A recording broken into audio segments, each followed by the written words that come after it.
Hello, welcome to Abraham Lake. Ito na naman po ang bagong hidden spot na nakita natin. Ang gandang kampingan ito.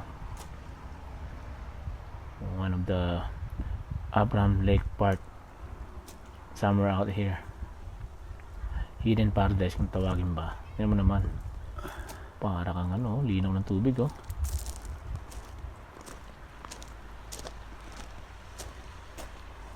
Ito talagang ganda dito sa Abraham Lake, kaya panatilihin natin malinis.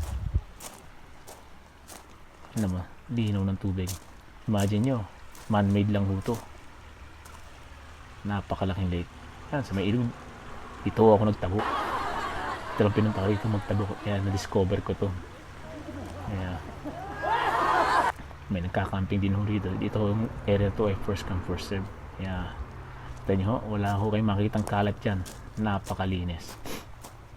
Ika nga kahit sino pumunta na use with respect sa mother nature natin. Yung iba may mga baboy pa rin, pero ika nga 100% na